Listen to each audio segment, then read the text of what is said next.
So this is Comfrey, and I have tried multiple times to do this video, but for some reason my children keep on getting involved and I have to delete it and start again. So here we go again. Hopefully I remember to say everything now.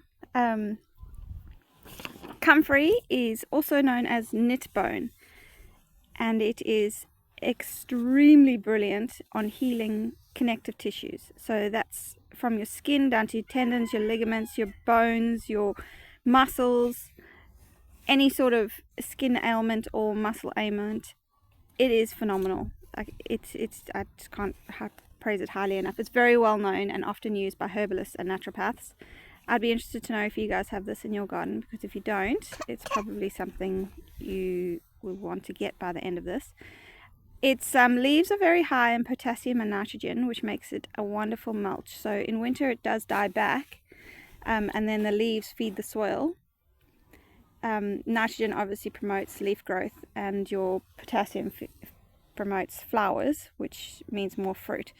The deep taproot, it makes a good companion plant because the taproot helps to bring up nutrients from deep in the soil and feed the plant that it's above. I've got it above a very baby mandarin tree that I'm trying to establish.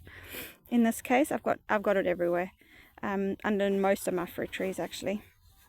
But I also make a tea out of it. So I'll pick these leaves and chuck them in a big water bath and let them ferment, and then I feed it back. I often put banana peels in there as well because they're high in potassium, so then they get quite a range of nutrients, and I feed the tea back to all my other plants. And it's the one thing that got my granadilla or passion fruit flowering. So I had it for 3 years, it never flowered, and then I know an age is a factor as well. However, this I put it down to this, I really do. So potassium heals bones, heals your skin. It is mucilaginous as well, so it creates a coating or a soothing effect on tissues. And it has something called allantoin, which is an element within it that is actually also produced by a gland in the umbilicus. So, and in mother's milk as well. So for unborn babies and young babies, allantoin proliferates cell growth and has a regenerative effect, hence the good effect on damaged tissues. It has very large hairy leaves. They're actually quite spiky if you get the leaves in them, especially down at the bottom of the stems. So I don't particularly enjoy picking them. I usually wear gloves. They can grow quite big. It can get to 5 foot. This is only a baby because we're in the middle of winter. It doesn't particularly like the frost. It does tend to die back a bit. And it gets large purple flowers. Well, not large, but large stems with purple flowers on the end. So as I said, connective tissues, ligaments, tendons, broken bones, inflammation and swelling, joints and muscles. It's also good for back pain. Minor skin injuries like grazers with our kids are constantly cutting themselves or falling over on the ground. Burns, rashes, eczema, psoriasis, small wounds, bruises, really good for that too.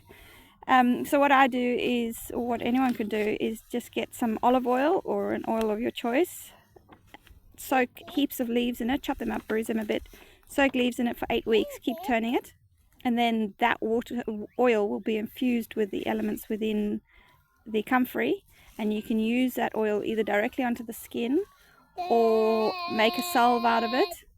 I'm going to start putting in my face creams actually that I make.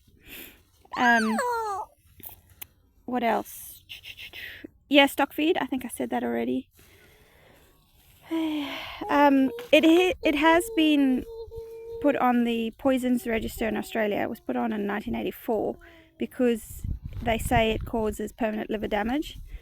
There's something within it that's actually quite toxic in large amounts over a long period of time.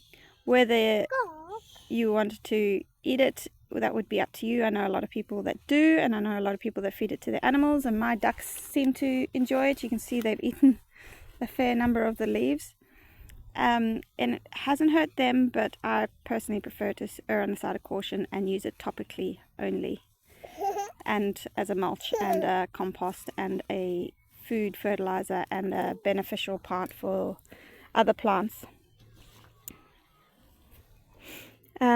You can also make a poultice out of it and just chuck it directly onto a muscle that's very stiff and sore, or a torn ligament, or a broken bone, or hematoma, directly on, then just bandage it on, leave it on for the day. Or you could just put the leaves directly on as they are. I usually bruise them up a bit so the liquid comes out quicker. But yes, it's a wonderful plant for so many reasons. And it's not ugly. It's I quite like it. It fills in the gaps. It covers the soil so you don't end up with terribly dry soil once you've watered it. It brings up the nutrients for your other plants. And it's very, very, very useful. Comfrey.